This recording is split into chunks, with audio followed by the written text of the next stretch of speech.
The prerequisite to experiencing and knowing God is stillness. And this is something that we find in Psalm 46:10, where it says, "Be still and know that I am God."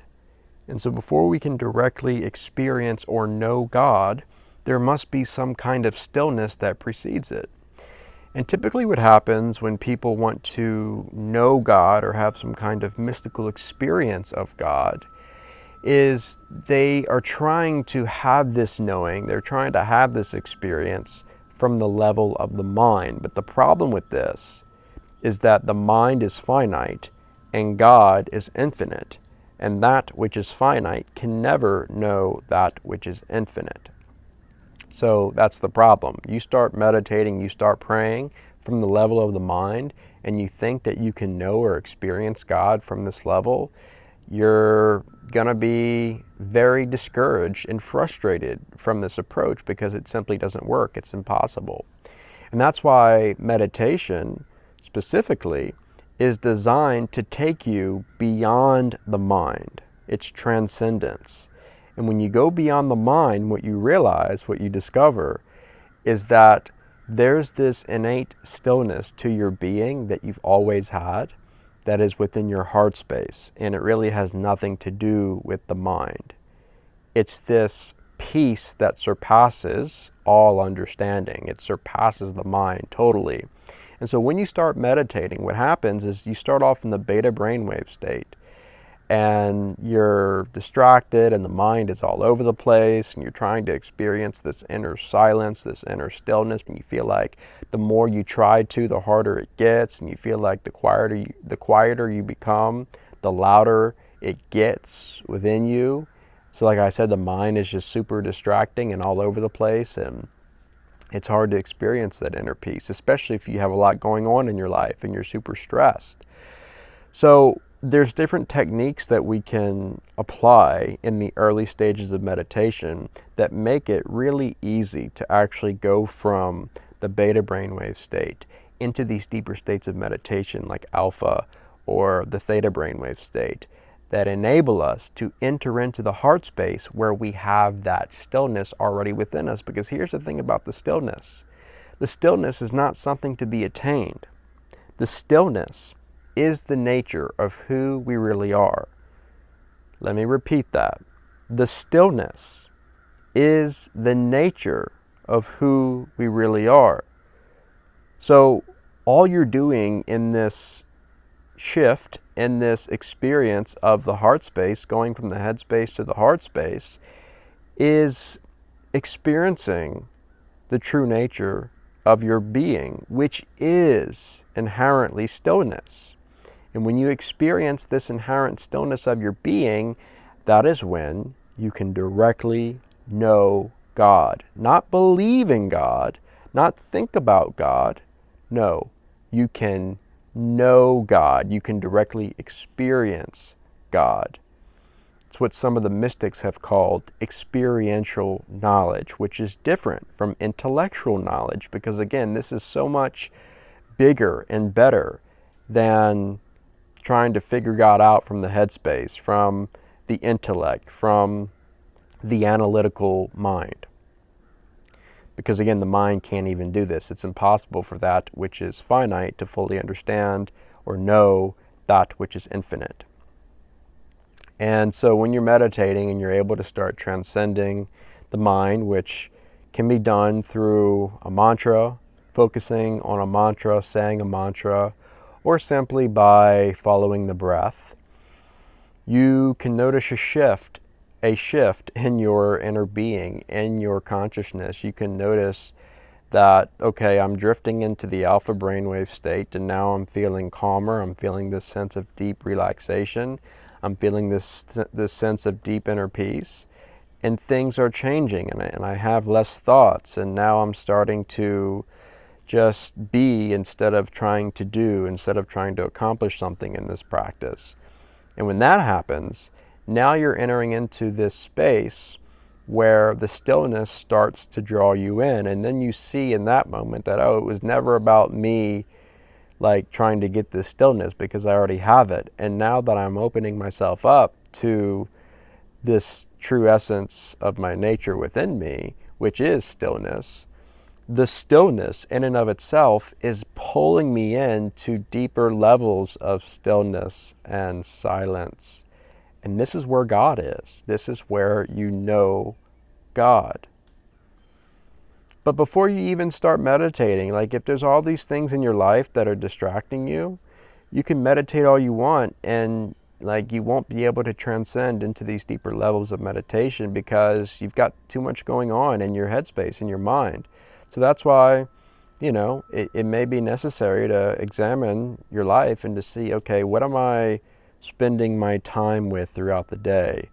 And have I trained my mind to become overactive with all these different things like dopamine hits, like being on social media all the time or watching the TV, the news, and all that kind of stuff? Like, do I have too much going on in my headspace that is coming from an overactive mind that is constantly overthinking, that is running off of cortisol, and I have high stress levels and I'm out of balance? And like, if that's the case, again, it's going to be a lot harder for you to actually experience the stillness of your being through meditation, because as soon as you start meditating, all this stuff is going to come up.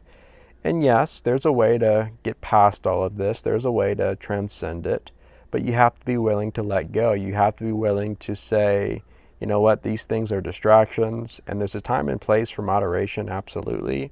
But if they're consuming you and you're devoting like hours and hours and hours of your day to things that don't really mean anything, that are, again, just pure distractions, then these are all going to be tremendous limitations and hindrances to you actually experiencing the stillness and to you actually experiencing and knowing God for yourself, which is what many of us on the spiritual journey are wanting to do, or wanting to experience for ourselves.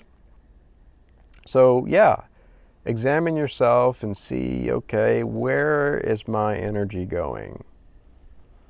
And what am I preoccupying my mind with most of the day? You may need to do a fast. You may need to do some kind of a detox or some kind of a whatever, take a break from being on the phone so much, or take a break from like overworking, and be intentional with having a time each and every day to spend with your family, connect with your family, and get away from the technology when you're connecting with your family. Or spend some time outside, or read a good book, or meditate. Whatever, like find some time to just be and rest instead of doing all the time. And then that will help you when you start meditating to shift from the early stages of meditation that are typically very distracting because we're in our headspace, we're in the high beta brainwave state.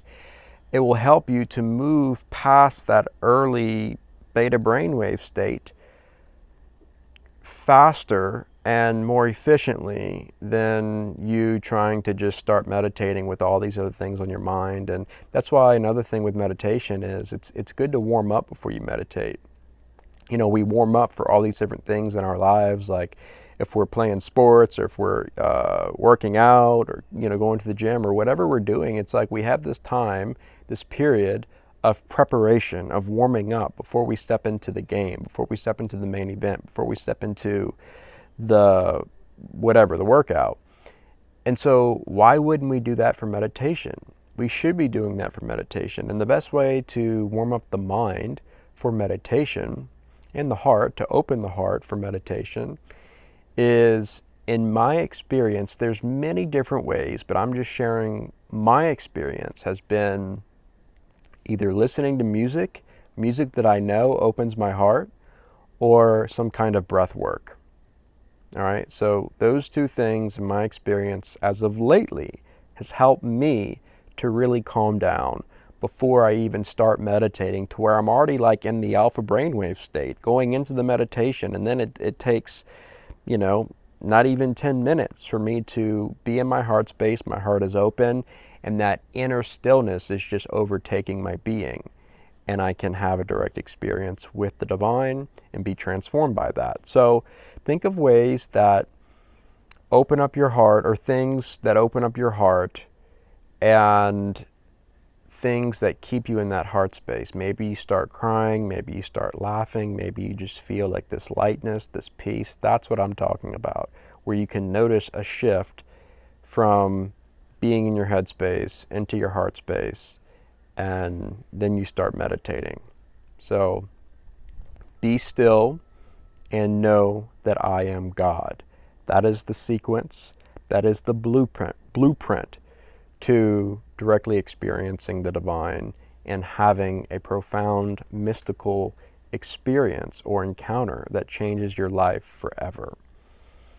So sit with the stillness, embrace the stillness, be the stillness, and you will know God.